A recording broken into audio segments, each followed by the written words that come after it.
Thanks everyone for joining us. I'm Jordan Rutter, Director of Communications at American Bird Conservancy.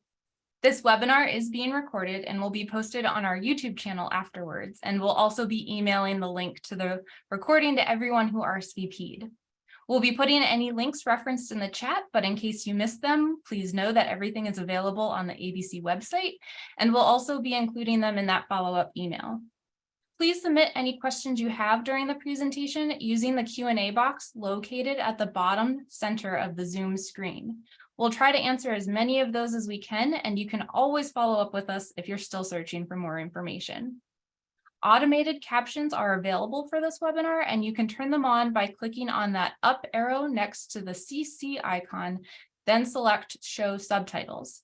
You can click and drag them wherever you want on the screen then.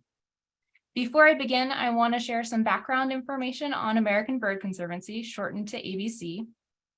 Next slide, please. ABC was founded in 1994 with the mission of protecting wild birds and their habitats across the Americas. We continue that work today following a conservation strategy outlined by the pyramid featured on the current slide. Our work strives to help keep common birds common and prevent the rarest species from going extinct. And bird conservation works. Species and groups of birds have rebounded in the past decades, but it doesn't happen without people like you who care about birds. So thank you again for attending our webinar. Next slide, please. We know you've joined today because you love birds and you want to see them survive and thrive. Did you know that habitat loss is the most urgent threat facing birds today? American Bird Conservancy is dedicated to conserving wild birds and their habitats so that birds, including warblers, have the best chance possible whenever and wherever their annual life cycles take them. ABC relies on support from generous bird enthusiasts like you to power crucial conservation projects like the ones you'll hear about today. And as you'll learn how ABC is conserving bird habitats and combating daily threats to birds in the most effective ways possible, please consider supporting these efforts with a gift. Every dollar raised will count toward our Habitat is Hope one-to-one match to raise $500,000 for birds by June 30th. We're less than $50,000 away from our goal right now, so every gift matters and makes a difference. Visit abcbirds.org/habitathope or scan the QR code on the screen, the slide currently showing today, to make a gift. Thank you, and a special thank you to all of our ABC members and donors in the audience right now. I hope you enjoy seeing the incredible work that you literally are helping make possible for us and for birds. You're making a difference. But back to the show and the birds. So today's webinar is focused on warblers, and gosh, aren't they hard to beat. It's challenging to not get giddy just thinking about being outside right now and observing these birds that make spring truly magical. There's just something about this group of birds that makes waking up at the crack of dawn and getting the infamous warbler neck cramps all worth it. Maybe it's because we only get to enjoy these birds briefly as they pass through our area heading north to their breeding grounds, or maybe it's because there's just something about warblers. But either way, they're incredible and we're all here to celebrate them right now. So without further ado, let me introduce you to our speakers. First up, we have David Wiedenfeld, who received a PhD from Florida State University and a master's from Louisiana State University. His work has focused on bird population ecology and conservation biology. He served for 5 years as Director of Research at the Sutton Avian Research Center, working primarily on prairie chickens.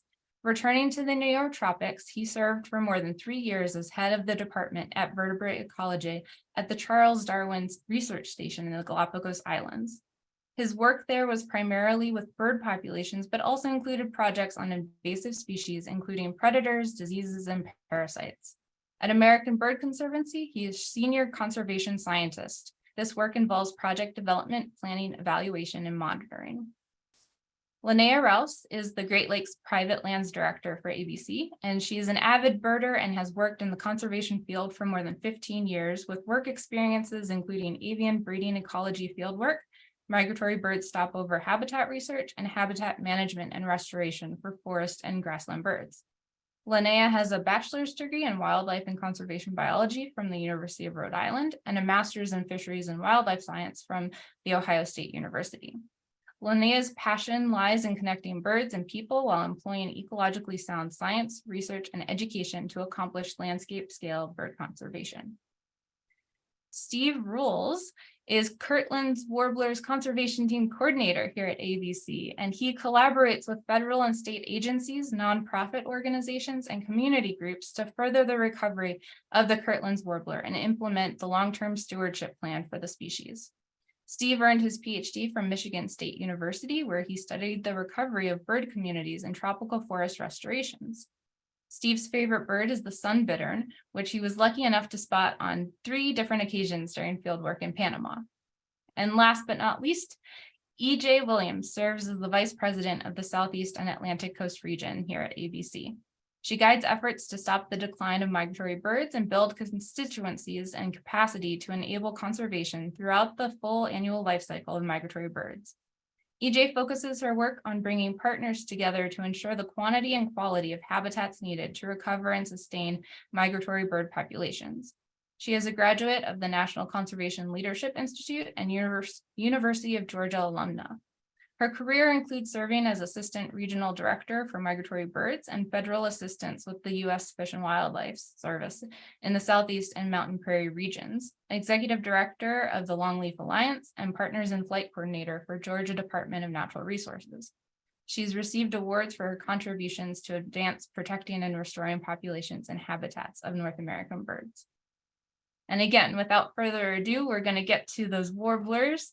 So David is going to start off with an overview of the warbler family at large. Yeah, good afternoon.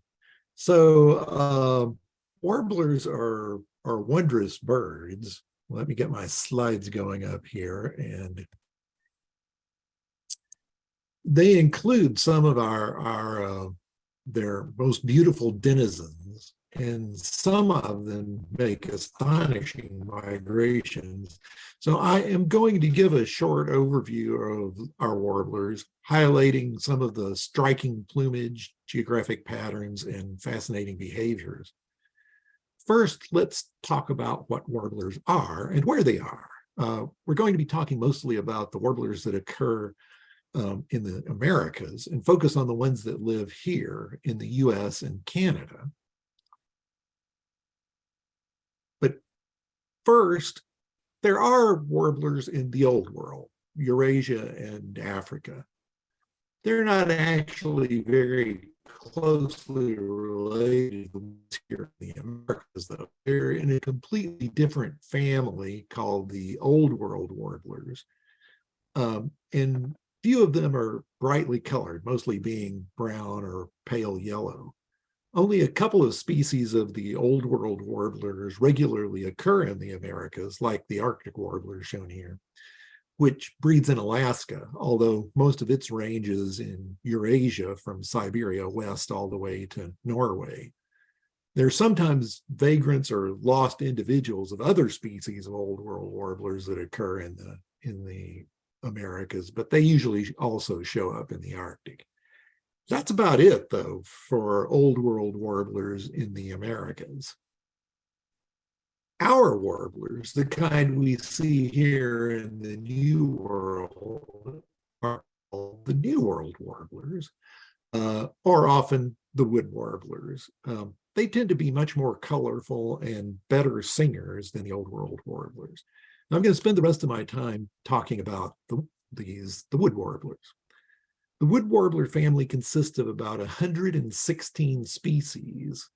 Most of these are called warbler, but some of them are given special names like yellowthroat or ovenbird or redstart or water thrush. There are many species that are only found in the New World tropics, where they live year-round, like the russet crowned warbler shown here from the Andes. Different species of wood warblers can be found breeding from central Argentina all through South America, in Central America, in the Caribbean, and then of course in North America all the way across the US and Canada to the high Arctic. Of the 116 species total, about 45 species breed in the US and Canada, and Most migrate annually to and from the tropics. Just to show you the great variety of wood warblers, I'm going to show a few of the tropical ones that don't come to the US and Canada. A common group of tropical warblers is found in the genus Basiluterus. These warblers don't have streaking on their body the way, say, a magnolia warbler does, but they usually do have lines on the face and crown. The golden-crowned warbler is widespread, occurring from Mexico through Central America and across South America as far as Uruguay. The golden-browed warbler, almost the same name, is another representative of this group, occurring only from Mexico to Honduras in Central America. The tropical warblers come in all colors too, like this pink-headed warbler and the flame-throated warbler of southern Central America. The warblers that breed in the US and Canada are also a colorful and fascinating bunch, so let's look at some of them. The Prothonotary warbler, which breeds mostly in the southeastern US, is a brilliant gold and gray bird. These are different from most warblers in that they are cavity nesters. That is, they nest in holes in trees and will also use nest boxes, at least as long as you have a swamp to place those boxes in. A number of our warblers breed pretty far in the north. The Cape May warbler's breeding range is almost entirely in Canada, in the boreal forest. It only breeds a few places in the US. We have colorful warblers that occur in the west, like Townsend's warbler, and in the east, like the black-throated blue warbler. Some have bright colors, shades of orange, black, and white. On others, the palette's more limited, like the black and white warbler, but they're all still beautiful birds. Spring is the time to see them. Many of the migratory warblers, the ones we have here in the US and Canada, have different breeding and wintering plumages. Some of the wintering plumages are quite drab. Right now, as the bay-breasted warblers head from Panama and northern South America up to their breeding grounds in Canada, they're looking very fine in their breeding plumage compared to their less distinctive winter pattern. The year-round tropical resident warblers mostly don't have different breeding and fall plumages. They just look the same year-round. Most of our US and Canada breeding warblers are migratory, heading to warmer climates in the winter. Some of these migrations are short, with birds like yellow-rumped warblers or prairie warblers staying in the US, but some make very long migrations as far as the Amazon in South America. Many of these fly across the Gulf of Mexico between the Yucatan Peninsula and the Gulf Coast states each spring and fall. That's about 600 miles that they have to make in one flight. Some, though, are even more impressive. The blackpoll warbler, another one that breeds almost entirely in Canada, has a sort of circular migration route following different paths in the spring and in the fall. In spring, they cross the Caribbean, but in the fall, they make a spectacular flight from as far north as the maritime provinces of Canada or northeastern US coast, all the way to South America in one flight. It can be as much as 250 miles over open ocean. That's impressive for a bird that weighs less than half an ounce. Springtime is definitely the time to enjoy our warblers. They're all in their best plumage and singing. I hope you can see them as they come into your area. Thanks so much, David. That was such a great slideshow of so many beautiful birds. We're now going to hear from Linnea about one species in particular. That's golden-winged warblers, and she's going to share about the work that her and her team are doing in the Great Lakes to help this species.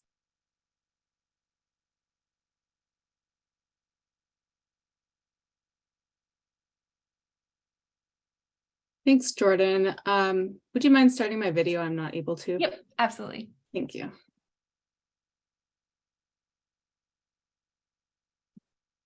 Okay. Hello and good afternoon. And again, my name is Linnea Rowse, and I'm the Great Lakes Private Lands Director for ABC. And I'm going to talk with the folks about Golden-winged Warbler, which is a species of greatest conservation need in many regions in the Great Lakes and down through the Appalachian Mountains as well. But we'll talk today about some of the habitat needs and the management that we're doing to support this species in our Great Lakes region. To start out, we'll talk a little bit about golden-winged warblers and their ecology. As David mentioned, many warblers migrate between breeding grounds in the northern parts of Canada and the US, down through or across the Gulf of Mexico or across the Caribbean into Central and South America. Golden-winged warblers are one of those migratory species, a neotropical migratory songbird. They nest in North America, both in the Great Lakes region, which you can see in purple, and the Appalachian Mountains, which you can see in pink. And they winter in Central and South America. On the breeding grounds in the Great Lakes region, they tend to arrive after their spring migration in about late April to early May. So if you're in this region, you may be seeing these birds or hearing them singing now on their breeding grounds. In the fall, they tend to begin their migration south in late summer or early September. Golden-winged warblers are an insectivore, meaning that they eat insects. Specifically, they glean from foliage or from plants. Their scientific name is Vermivora chrysoptera. Vermivora refers to sort of a worm eater or a caterpillar eater, and chrysoptera refers to their golden crown. They tend to mostly eat Lepidoptera larvae. Lepidoptera are moths and butterflies, and so they're eating the caterpillars of those two types of insect, as well as others like leaf rollers and spiders. They use their specialized bill to pry open curled up leaves and get these caterpillars or insects from within those leaves. And in these photos here, you can see the very slight differences in plumage between the female on the left and the male on the right. Females show a light gray color, where males show black. It's mostly in their face and throat. Both have that distinct golden crown and golden wing patch. Golden-winged warblers are ground nesters. In the photo on the left, you can see that their nest is usually placed near the base of a clump of forbs or flowering non-woody plants, oftentimes in a clump of sedges or other types of plants. And the males tend to sing territorially from the tops of the tallest trees in their area. Golden-winged warblers use young forest or shrubland habitat to nest, which I'll talk about in just a little minute. And they do require a mix of forest ages. So though they breed in young forest habitat, their territories almost always include a mature forest or mature forest edge.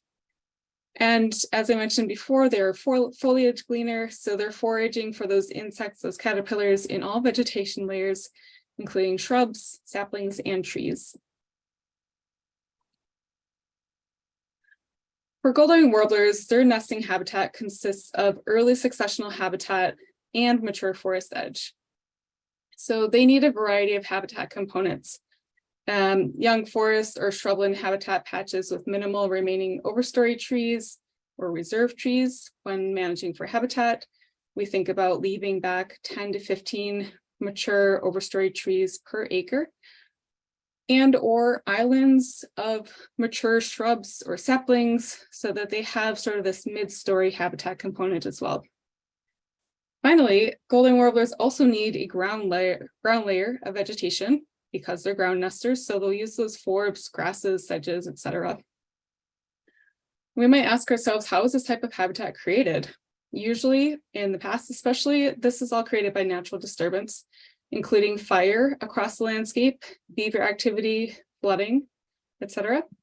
And that type of natural disturbance can create that early successional regrowth after a forested habitat has been disturbed. Where natural disturbances are suppressed, we can promote or emulate those disturbance regimes. To do this, we can manage for young forest habitat by doing activities such as 5 or more acre cuts with reserve trees left behind, or if we're working in alder, tag alder, or speckled alder, shrub wetland areas, that can be accomplished through mechanical shearing. The important thing is to leave back a mosaic of different habitat components. And I like to describe it as being able to go into this habitat, take a few steps in any direction, and be in a different microhabitat. So I might take a few steps to the right and be running into a shrub layer. I might take a few more steps and there's a pocket of grasses. So lots of different habitat components.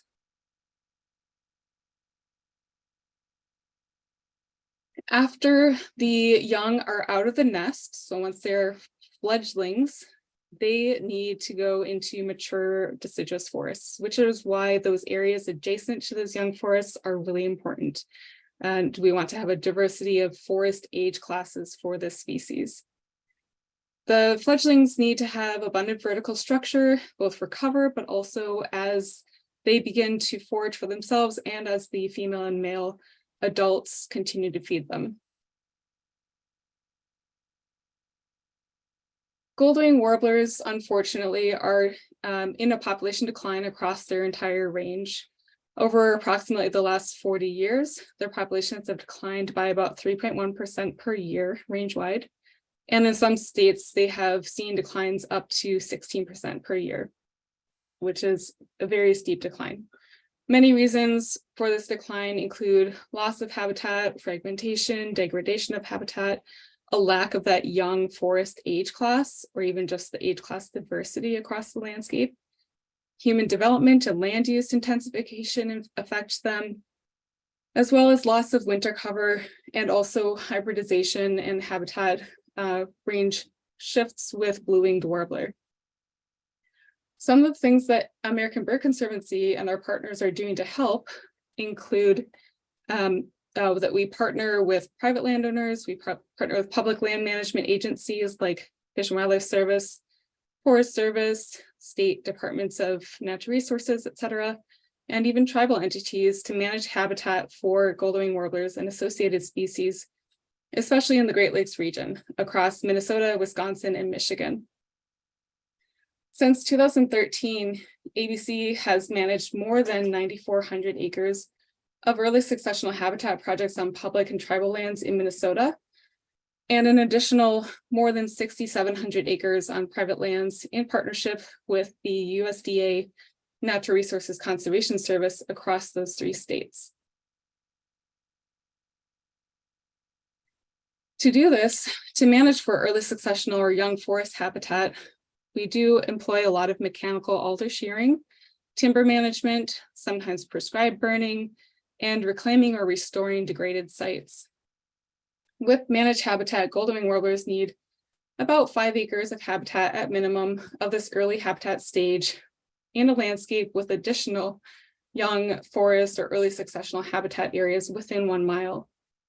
If the habitat of that young forest is more isolated within a more mature forested region, we aim for about 25 acres or more in order to support the golden-winged warbler breeding pairs and attract them to the younger habitat. Golden-winged warblers look for a matrix of variability across the landscape. And over time, in these young managed areas, the alder stands, or maybe it's aspen stands, they fill back in very quickly. And initially they'll provide small openings with very whippy young stems, mixed in with any left back mature overstory trees and shrub or sapling patches. Here's some examples of really great golden-winged warbler habitat after management has been done. So after just a year or 2 of habitat growth, you'll see there's many different layers of vegetation from the ground up. We have sedges and grasses, even pockets of water where it's more of a shrub wetland type of habitat. There's lots of shrubs and saplings in that mid-story layer, as well as those mature trees. Even dead trees, or snags, as you may call them, are a really important habitat feature for many different bird species. Managed habitat areas also often include softened or feathered edges. So overall, we're looking at a mix of mature and young forest ages as breeding habitat to create or manage for a mosaic of diverse forest age classes across the landscape. And overall, our conservation goal for golden-winged warblers is really to benefit a whole suite of different species and not just birds. We're aiming to promote a dynamic mosaic of forest age classes and cover types across the Great Lakes landscape. So thank you for your attention. It's incredible work, Linnea, and such great success. Thank you. We're going to hear about even more success now from Steve and the Kirtland's Warbler, because that's an incredible story to be shared. And I do want to remind folks that we are recording this webinar. It'll be posted on YouTube and sent out via email. And we'll also be sure to share all of the great information with you as well. So Steve, if you want to get all set up.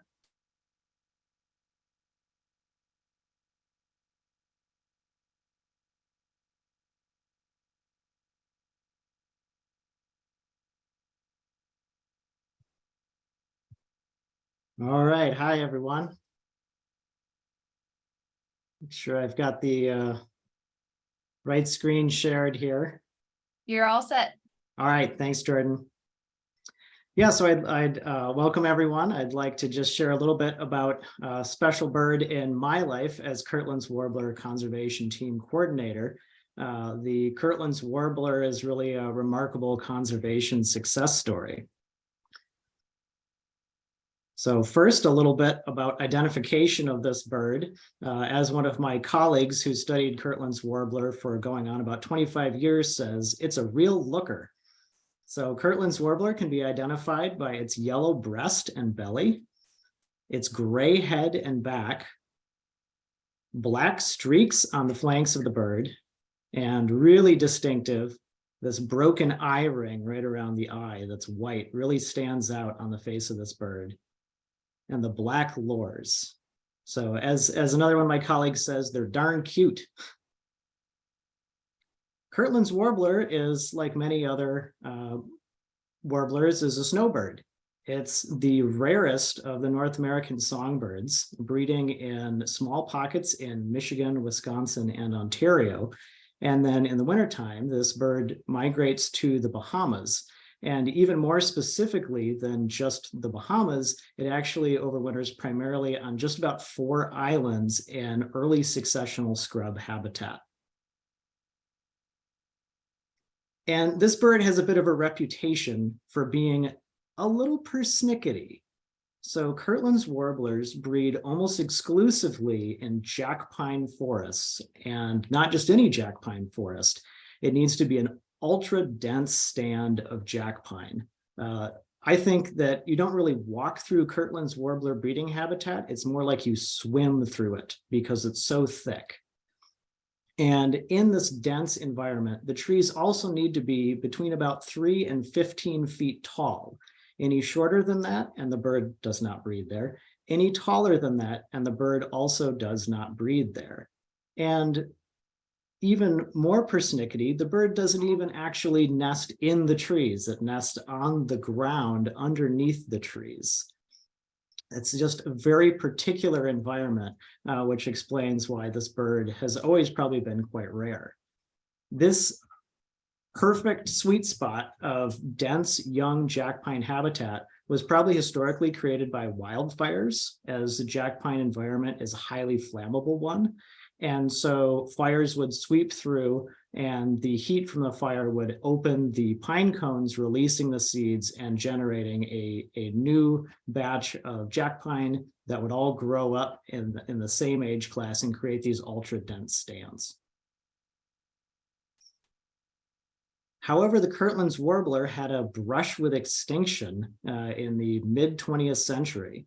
The bird was probably always rare, but in a period with a lot of fire suppression, because the human populations of this area were very concerned about fire safety and property damage. With fewer fires, there was no habitat generation occurring naturally. In addition to fire suppression, brown-headed cowbirds with forest fragmentation moved into this area and really caused a significant decline in the productivity of the nests that were able to get established in this limited habitat. And by 1987, the whole population of the species was down to just 167 singing males. Someone remarked that at one point you could fit the entire population of Kirtland's warbler in a shopping bag. But early efforts to create more habitat as this became a conservation concern, including the use of prescribed burns, unfortunately led to a disaster in the 1980s where a prescribed burn got out of hand and burned thousands and thousands of acres more than was intended, including destroying a subdivision and tragically causing the death of one of the firefighters involved. And so because fire has largely been off the table as a tool to use to create Kirtland's warbler habitat, conservationists had to think of some other way to create these young, dense stands of jack pine. So now we're 50 years into habitat management for Kirtland's warblers, and two primary techniques that are used. One is the forestry for jack pine, which involves clear cutting areas of trees that are too big for Kirtland's warbler and replanting those areas with young trees. And that's what you see in the aerial photo there, showing that you have this very regular geometric pattern, which is kind of the ability to replicate this structure over large areas. And then another strategy is control of cowbirds. So cowbirds were trapped for many decades in Kirtland's warbler habitat, and cowbird populations are now significantly declined in these areas. So cowbird control has just recently stopped. And after 50 years of doing these conservation efforts, what we find is that habitat gets results. There's more habitat for Kirtland's warbler now and many fewer cowbirds. And this has led to a population recovery. The trajectory really started taking off in the late 1980s with an ongoing upwards trajectory away from that very, very low population of under 400 total birds. So there are now 2,300 singing males that have been recorded on the last couple Kirtland's warbler censuses. And the bird, which was one of the very first species ever to be listed under the Endangered Species Act, was actually delisted. It was taken off the endangered species list in 2019. And yes, there was a party. It was very, very exciting. So what are we doing to make sure that this work continues? Because the work of Kirtland's warbler conservation is never done. You always have to be creating new habitat for Kirtland's warblers to continue keeping an eye on the cowbird populations to make sure that these Kirtland's warbler populations are stable or even continuing to increase. So ABC is involved in a variety of efforts to sustain Kirtland's warbler. In my position with ABC as the conservation team coordinator, I'm coordinating conservation partnerships with a variety of organizations. On the conservation team, we have over a dozen organizations, which includes public agencies, universities, nonprofits, and other community groups that all have some stake in Kirtland's warbler conservation. ABC also sponsors an international calendar contest. This is an opportunity for students to learn about Kirtland's warbler and draw a Kirtland's warbler either in the Bahamas or in Michigan. And then all that artwork is turned into a calendar, which is distributed to schools and local businesses.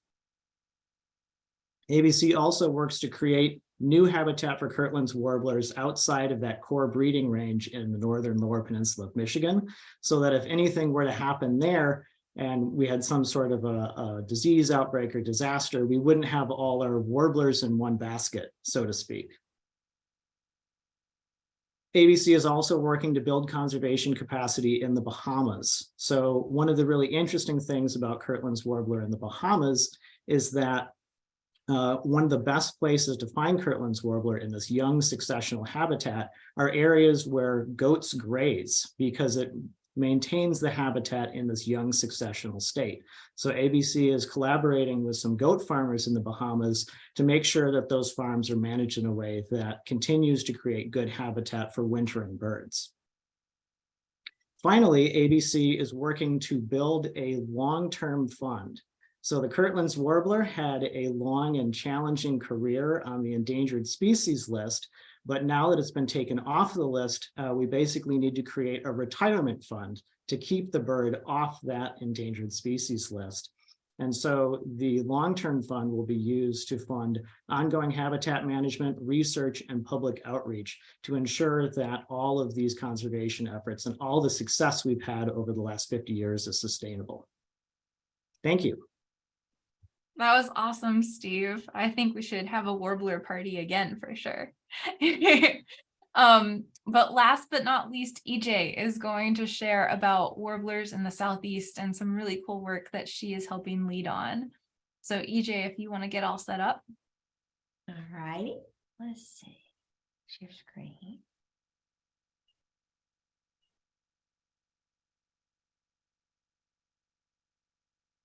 Take it away, EJ. Okay. Well, I don't know about y'all, but I'm overwhelmed. Just all the beautiful birds that David and Linnea and Steve shared, and the darn cute ones. I think the only solution is for us to take a walk in the woods. And particularly in my case, we're going to take a walk in the southeastern US forests. And so join my little Kentucky warbler friend and I, and let's take a walk in the woods. Let's see if I can get it to move. Okay, so first off, let's think about who owns the forest in the US. And so green is public land and purple is private land. And so you can see there's a good bit of public land in the West, but when you get east, it's predominantly private. And so out of the almost 800 million acres of forest land, you know, the majority is privately owned in the US. And in the Southeast, it's actually closer to 90% of the forest land that's owned by private landowners. And what that looks like is it's almost 2 million individuals and families that own about 2/3 of the forests in the Southeast. So we've been working for the past many years to develop partnerships to really reach into those private forests, many of which are working forests. And so we've been working directly with some landowners, like the couple on the left in Florida. In some cases, we're working directly with professional foresters that manage these forests. And we've been creating unique partnerships with people like International Paper, the Sustainable Forestry Initiative, and a host of others that are really interested in this work. And working with those landowners gives us a chance to say thank you for providing a great place for our birds, but also to look for opportunities to create bird-friendly forests. And so this is sort of a typical private forest in the Southeast. We've got the young forest here, you know, a nice big dead tree that's great habitat for woodpeckers and other cavity nesters. We've got some hardwoods along a stream, some additional hardwood forest. We've got some sort of good sized pine trees, and then some even older forest. And so join me and let's just start taking a walk down this road, and we're going to start in the young forest. One of the birds we're going to encounter is a common yellowthroat, our little bandit with that black mask. Especially, there's got to be a little wetness out there, and there's going to be a common yellowthroat. And as we continue through that young forest, we're going to have prairie warblers with their little dee-dee-dee-dee-dee up the scale call. We have yellow-breasted chats. Disclosure, the taxonomists have now decided that chats are blackbirds. Well, I'm sorry, but they have been warblers for most of my career, and I just think it's unfair to take something that's been a warbler most of its existence and make it a blackbird. So for today, yellow-breasted chats are back in with the warblers in our young forest. So we're going to keep walking along our road, and we're going to start to get into these bottomland areas. And one of the birds we're going to encounter is the ovenbird. This is a great little ground dweller. They build a little adorable dome-shaped nest, and they're incredibly loud, singing from the forest floor. And of course, we're also going to have great warblers in the treetops, things like American redstarts and northern parulas. And in addition to having a lot of forests in the south, we also have a lot of Spanish moss. And these northern parulas will actually build their nests right in clumps of Spanish moss. And if I'm also in this bottomland area and I hear a Louisiana wood thrush, that really emphatic, clear call that they start with, that tells me something about what forests do for us, an ecosystem service. They protect water quality. And water thrushes nest along streams and they feed on invertebrates. So they won't be there if it's not a clear stream. So the water thrushes tell us an awful lot about the quality of the forest.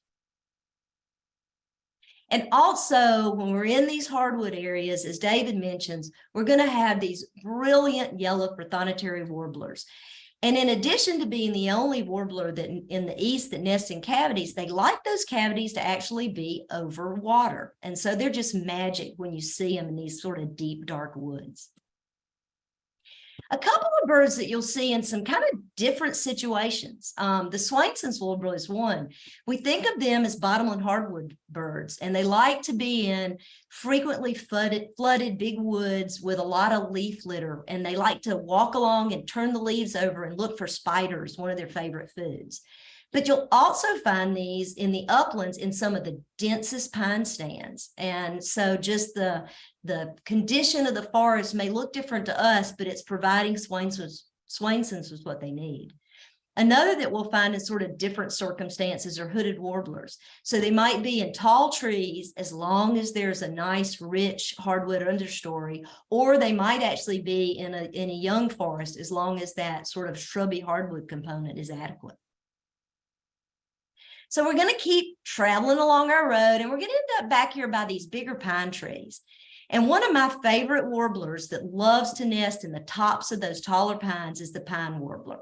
One reason they're one of my favorites, as David mentioned, most of these warblers are highly migratory, but pine warblers stay with us year round. And so they're just a great splash of yellow at your suet feeder in the wintertime, in addition to being, denizens of the pine forest, all year long.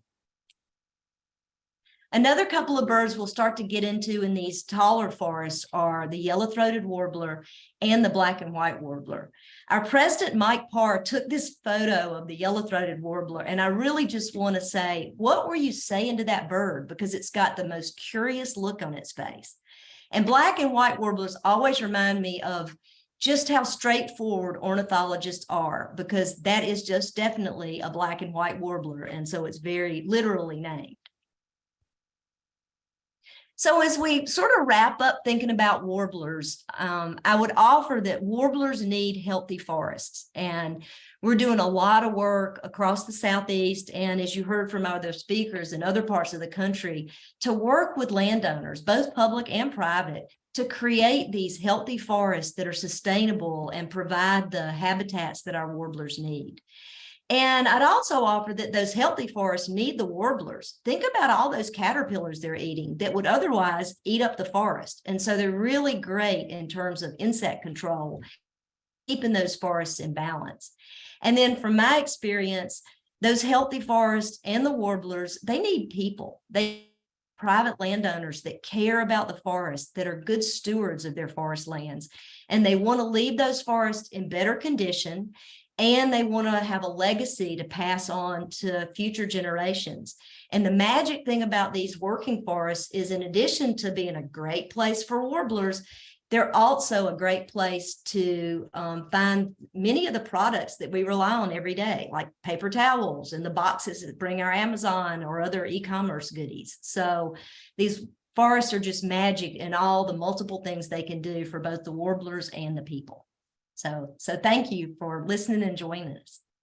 I wish we could actually go out and walk together, EJ. That was amazing. Come see me. If you wouldn't mind, stop sharing your screen and I'll invite all of our other speakers to come back. We have had an incredible, wonderful audience. We're going to try and get through some of these questions.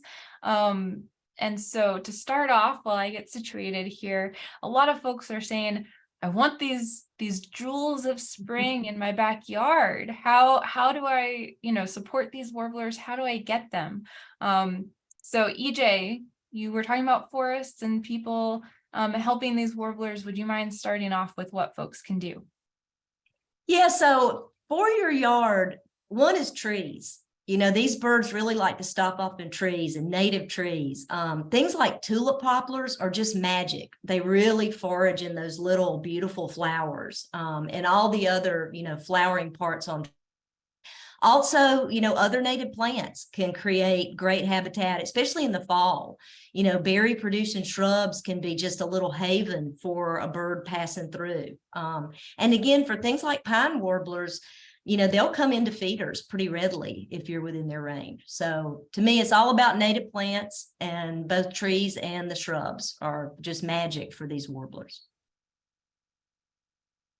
Yeah, unfortunately, with warblers being, more boreal nesters sometimes, or so insectivore oriented, right? They eat those bugs. They're not going to come to feeders the way that like chickadees or woodpeckers are. So we have to appreciate them even more when we do get to see them. But they also have other threats. So David, are there any other things that we can do around our homes or backyards to help support warblers on their journeys? Yeah, so one thing is, of course, it was already mentioned about how many caterpillars and other insects they use. And heavy use of pesticides is really an issue because they need food, especially this time of year. They're headed north. There can be a lot of food out there if you want them to stay around. If you're in an area where you have some warblers that might be in your yard or in your neighborhood, reducing the amount of pesticides used is definitely an important thing. I don't have any numbers actually on how many caterpillars, say, your average warbler eats, but we do know from some work with some chickadees and some tits in Europe that they'll eat 10,000 to 20,000 caterpillars in a spring. So they're already controlling your insects, so you don't need any more pesticides. And if you use pesticides, you'll lose them. Another issue is to protect our birds is glass collisions. Birds will see reflections and they don't understand that it's not something they can fly through, since it often can reflect the background or the sky, and so they'll fly into glass. So there are some ways to reduce that. ABC has on our website information. If you just do a search on the website for collisions, you can find information on bird collisions with glass and how to prevent that. Thanks, David. Linnea, a lot of folks say, I have land, I want to get involved. Do you have any tips or tricks, whether it's getting involved directly or just what's a good first place to start if folks are interested? That's a great question. And I think the answer is different depending on where you live or how much land you own. If you're a homeowner and all you have is a yard, you really can focus on having those native plants to support the insect populations that support the birds. If you are a landowner who maybe has some forest land or a woodlot or different types of grasslands or wetlands, there's many different ways to get involved. And one great way to get involved is to look at the USDA Natural Resources Conservation Service programs, because there can be some financial assistance funding to help you do actual habitat management on your land. And that's a lot of what we do in the Great Lakes region when we work with landowners, is we help walk them through habitat management, working for habitat features that'll benefit bird species of conservation concern, but also a wide variety of wildlife and other bird species that use the same habitat. Thanks, Linnea. So Steve, you had such a cute presentation, but you also got the audience riled up because you mentioned cowbirds. So I want to make sure to give you just a minute or so to talk about how cowbirds might not be great for Kirtland's warbler, but they are a protected species still. So maybe you can talk about, just some good PR for the cowbird. Yeah, cowbirds are actually really quite a fascinating species in terms of their life history, and we need to be careful not to anthropomorphize cowbirds and treat them the same way that we would treat a human that would stick a baby in somebody else's crib, right? So it's not that cowbirds are evil or bad or have some malice towards other species. It's just that as we have changed the landscape with human development, that has allowed places for cowbirds to thrive, including in places where cowbirds historically didn't really occur in great numbers. And that's exactly the case for Kirtland's warblers, where Kirtland's warblers didn't have much of a history with cowbirds. They didn't have any experience dealing with them like some other species that have ways to work around cowbird nest parasitism. And so that's really, it's a human problem. It's not a problem of what the birds are doing. And as you said, Jordan, cowbirds are a protected species. They're a native species. While cowbirds had to be managed in the case of Kirtland's warbler to protect another species, the warbler, from going extinct, otherwise it's just part of the natural system.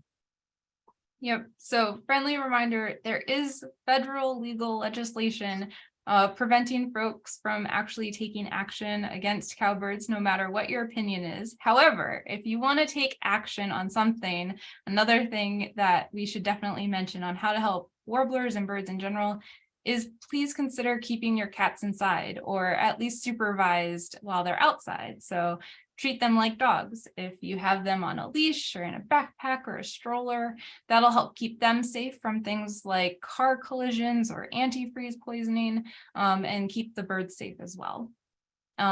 Not to gloss over any of this, time is just quickly running out.